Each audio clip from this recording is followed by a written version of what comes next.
No coach, I would anticipate, looks at things perfectly in non-conference play. What kind of vibe or feel do you have with your club as you enter conference play? I think we've played exactly how our makeup of our team is. So we have no juniors and seniors, scholarship players. So we've played consistently inconsistent because we're freshmen and sophomores. Now we played good enough to win most of the time, but we have to get a lot better on details in order to have success in the A-10 season. Who takes up the slack for Mike Lewis? I mean, we got a lot of guys at that spot. I mean, Mike's a big hit because of the type of person he is, but we have enough ability that we should be able to offset that. So, you know, you're looking at Frankie Hughes, Lamar Norman, Eric Williams, Brandon Wade, Tavian Dunmart. We have a lot of guys at that spot. You're all decent three-point shooters. Well, so far they haven't been. Yeah. But, you know, none of them. Be. We've been 31.8 from the three line, which that's not going to win many ball games. You've been constructive in this team and what needs to change to improve for conference. What are some things you're happy with that you're at now that can be channeled for that A-10 play?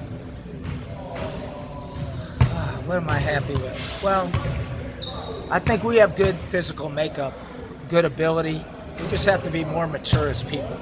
You know, that's probably the biggest thing is if our maturity improves, just mental maturity, not worrying about the last play, not worrying about the two plays before, not worrying about, you know, how many minutes I get, how many shots I'm getting, we'll play better. Is Kellen the only junior now? Yeah, he's our early junior. Yeah. I mean, I've never seen anything like this in my life, but listen, if you can win when you're young, then you're going to win when you're old. That's the way I see it. How anxious are you to see these guys get into the grind of a conference schedule? I think, you know, the biggest thing for me is I really don't view it like that. I kind of view it like I have to modify how I do my business with every team that I have. So in order to win in the A-10, I have to coach differently this year than I ever have.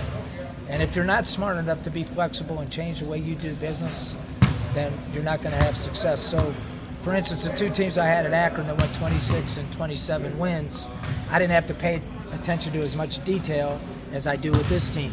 They already knew the details. What I had to do with them was just manage them playing together. This team, I have to pay attention to every single detail because they're basketball young. What are some of the details you need to worry about now? Well, you saw some of them today, like just understanding defensive concepts, understanding what the team's trying to do. I think like with this team, you can see it. They'll do it right 3 times in a row, and then the fourth one, inexplicably, they won't. And that's what teams that aren't very successful do at times. They just can't consistently do it, whether it's effort, whether it's concentration level, or whether it's just not being in that position so many times. So when these guys are seniors, they'll have seen Davidson's action for 4 years. That becomes relatively easy then. They know pretty much, you know, how to cover that stuff. It makes these practices and teaching moments all the more important, I'm assuming. Well, and I think the hard part is if young people don't want to do what we just did, they want to go up and down and play. But in order to win, if you use the NCAA tournament as an example, most of those NCAA tournament games turn into half-court games. NBA playoff games turn into half-court games. So if you can't execute in the half-court, eventually you're going to get beat. And so we have to go up and down and get better there, but we also have to get better in our base knowledge. With Kellen Grady's injury, playing or not playing, how do you handle that? And in general, how do you handle that when a player and you don't know what their availability is? We got to prepare the same way. It really doesn't matter. All you're doing is the same system with a better player. Well, let me put it this way. It's the same system with a pro. So that makes it harder because when everything breaks down, he's going to go one-on-one and hurt you. That's what he did last year. We didn't have many answers for him last year. And if you look at that film last year, we played a good defensive game against them. We got ourselves in trouble on offense. Are you more of an up-and-down team or are you more of a half-court team? That's another interesting question. So the full court pressure is a double-edged sword. So we're very good in the full court pressure. We force 17.8 turnovers a game. That's a lot.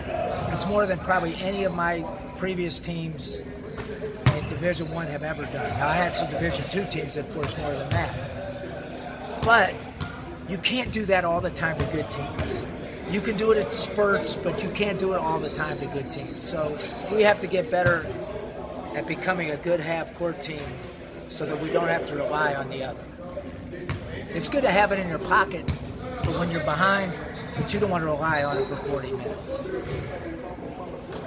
Good? Thank you. Appreciate you guys.